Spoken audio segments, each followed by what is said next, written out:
Olá, meu nome é Isaac Ness e está chegando aquela época do ano em que as pessoas montam árvores, pisca-piscas, se reúnem para uma grande ceia, trocam presentes e homenageiam um cara comemorando o aniversário dele na data errada. Como é de praxe, surge conteúdo relacionado ao Natal em todo lugar. Tem músicas, episódios especiais de séries, filmes e no meio de tudo isso, em 2019, apareceu na Netflix a animação Klaus. O filme é basicamente uma história de origem do Papai Noel. Nele, o chefe dos Correios envia Jasper, o seu filho mimado e cheio de privilégios, para uma cidade esquecida no gelo chamada Smearensburg, com a missão de processar 6.000 cartas até o fim do ano. Se ele conseguir, volta para sua vida de mordomias. Se não, permanece em Smearensburg.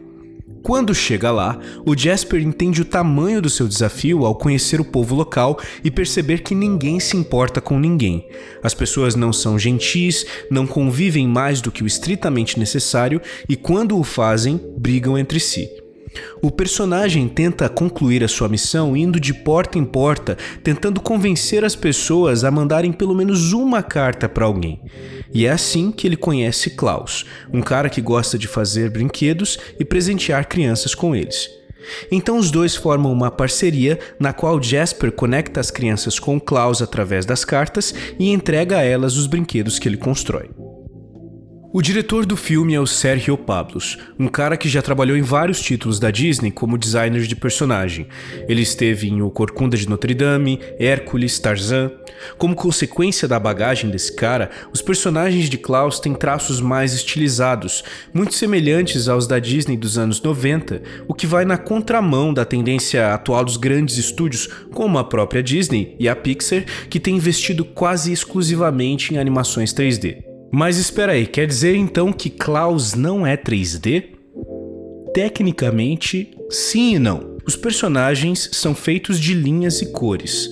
São desenhados, não modelados. O segredo desse visual diferente é que sobre o desenho 2D são adicionadas camadas de luz e sombra e textura também, que deixam tudo mais profundo e palpável. Então os personagens não são feitos de computação gráfica, mas eles têm tanto volume que parece que são. Isso não é bem uma novidade. Um dos exemplos mais antigos e mais famosos que eu consigo pensar é Uma Cilada para Roger Rabbit, de 1988. Para conseguir fazer a presença de personagens de desenho animado no mundo real ser um pouco mais crível, os animadores tentaram simular a ação da luz sobre esses personagens, tal qual seria se eles realmente fossem de carne e osso. E o resultado, para a década de 80, foi muito satisfatório. Para ter um exemplo de como o filme ficaria sem esses efeitos, é só compará-lo a Mundo Proibido, um filme lançado 4 anos depois de Roger Rabbit, que teve essa mesma proposta de misturar animação e live action, mas é simplesmente horrível. Tanto pela falta desses efeitos de profundidade, luz e textura nos personagens, mas principalmente pela péssima direção que falhou catastroficamente em orientar os atores nas cenas em que eles precisavam interagir com os personagens animados. Tanto é que Pete's Dragon é um filme de 77 da Disney, no qual também foi feita uma mistura de live action e animação sem usar luz e sombra sobre o personagem animado e ficou muito mais agradável graças a uma direção mais competente do que a de Mundo Proibido. Mas mesmo assim a Disney não perdeu muito tempo fazendo personagens completamente chapados. Nos filmes deles da década de 70, como Aristogatas e O Cão e a Raposa, praticamente não existe animação de luz e sombra sobre os personagens. No início dos anos 80 isso já começava a mudar, mas foi na década de 90 que as coisas saíram do controle no melhor sentido possível. Aladdin, Rei Leão, A Bela e a Fera, Tarzan, enfim. Todos esses filmes que nós crescemos assistindo foram parte de uma grande revolução na forma como se animava personagens em uma cena.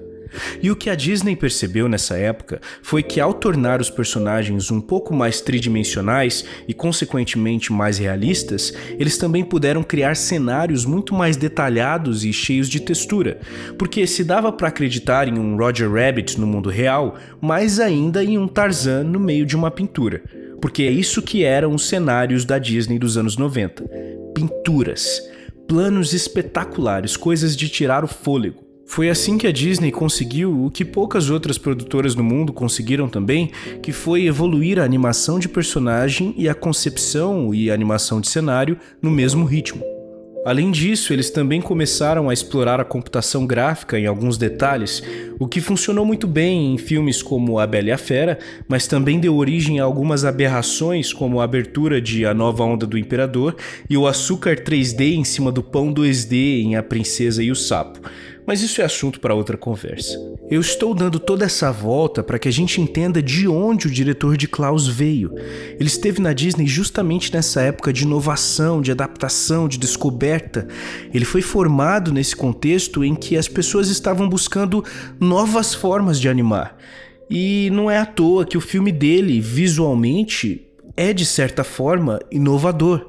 Por mais que eu me esforce, eu não consigo pensar em nenhuma outra animação que combine esse traço 2D da Disney noventista com a textura e profundidade do mesmo nível, talvez até um pouco acima, de animações contemporâneas em 3D, como Frozen. Apesar disso, eu acho que em alguns momentos os efeitos visuais de Klaus atrapalham um pouco. A personagem Alva, por exemplo, é muito elegante desde o traço original, mas depois de todas as camadas de luz, sombra e textura, ela parece perder um pouco dessa personalidade do traço. Mas isso sou só eu sendo preciosista e chato. A verdade é que no conjunto da obra, Klaus é um filme muito bonito. Bonito o suficiente para nos distrair dos seus problemas de roteiro. A justificativa para a transformação que o Jasper e o Klaus causam na cidade já é um pouco estranha. As crianças começam a ser gentis umas com as outras e com a comunidade porque o Jasper espalha o boato de que o Papai Noel supostamente só dá presentes para quem é bonzinho. Aliás, a cena que ele faz isso já é muito constrangedora do ponto de vista criativo, porque ela é literalmente a reprodução de um meme. De qualquer forma, toda essa questão de ser bom para receber algum tipo de recompensa poderia ser um prato cheio para uma discussão sobre ética e moral. No final do filme, a vilã destrói os presentes e chega até a dizer algo como: "Vamos ver se as crianças continuam sendo boazinhas quando não receberem os brinquedos." Seria uma ótima oportunidade para mostrar como aquela comunidade reagiria a um Natal sem presentes. Mas o roteiro escolhe o caminho mais fácil e mais superficial para contornar isso. Os presentes que foram perdidos, na verdade, eram falsos.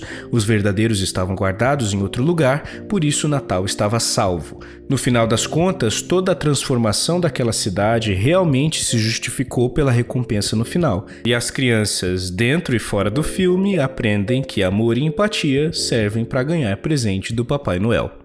É claro que o filme pode se esconder atrás do argumento de que não caberia ali uma discussão tão complexa por se tratar de um conteúdo para crianças. Eu acho que isso não é desculpa. Aqui mesmo nesse canal nós já tivemos uma baita discussão a partir de um episódio de Peppa Pig. Mas eu entendo que talvez os roteiristas tenham reconhecido que não teriam a capacidade de apresentar esses temas complexos e preferiram deixar o filme mais água com açúcar. O que eu não entendo é que ao mesmo tempo em que esse filme foi considerado infantil demais para discutir ética, ele tem uma cena extremamente problemática considerando a faixa etária do público-alvo. Nela, o Jasper sai pela cidade tentando convencer as crianças a mandar cartas para o Papai Noel. A piada que tentam forçar nesse momento é o fato de o Jasper fazer isso com todos os trejeitos característicos de pessoas mal intencionadas que se aproximam de crianças. Deixa eu ver se eu entendi, Netflix. Tem um filme para crianças na plataforma de vocês em que um personagem chega oferecendo presentes para as crianças, falando baixinho em um canto escuro, tomando cuidado para os pais não ficarem sabendo, e no fim das contas ele realmente é um cara do bem que quer dar presentes para todo mundo? Será que eu tô louco ou vocês também percebem o quanto isso é problemático? São 2 pesos e 2 medidas. Na hora de escrever a história, os roteiristas consideram que o filme é para criança, então não se preocupam em aprofundar temas complexos. Mas na hora de fazer piada, os roteiristas assumem que o filme vai ser assistido por adultos, então não precisam se preocupar se vão passar mensagens erradas para as crianças. A impressão que se tem é a de que eles estão se esforçando para assumir o mínimo de responsabilidade possível. Tem um vídeo muito bom da Clara do Mimimídias, no qual ela fala sobre as novas regras do YouTube a respeito do conteúdo infantil na plataforma. Eu me pergunto por que o Klaus não passou por esse mesmo tipo de crivo, porque se tivesse passado, uma cena como essa certamente teria sido questionada. Será que basta embrulhar o conteúdo em um visual bonito, em um serviço de streaming famoso que nós consumimos sem olhos críticos? Será que o nosso olhar sobre esses conteúdos tem se limitado às aparências? É claro que, falando de cinema, a aparência é parte da obra. O visual também é protagonista nesse tipo de mídia. Mas uma coisa é usar estética como um outro elemento narrativo. Outra, completamente diferente, é usar um visual bonito para disfarçar os problemas de roteiro e discurso. Pensando nisso, Klaus parece ser um filme de Natal perfeito, porque o Natal funciona mais ou menos desse jeito também.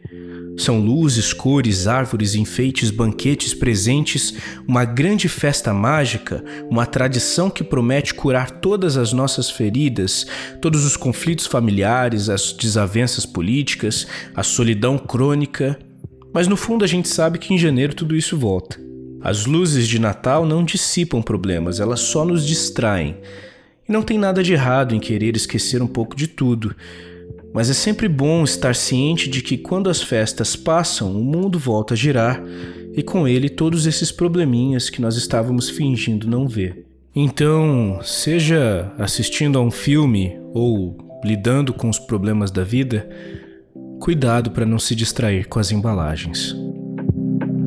Merry Christmas, you filthy animals. Muito obrigado por terem assistido esse vídeo até aqui, e antes de ir embora, não se esqueçam de usar os comentários para transformar esse monólogo em uma conversa. E também aproveitem e passem lá no nosso Catarse, que é o meio pelo qual a gente consegue manter esse canal funcionando. Se você quiser e puder, você pode contribuir com qualquer valor a partir de R$5 e ter uns brindezinhos lá como agradecimento. Até mais!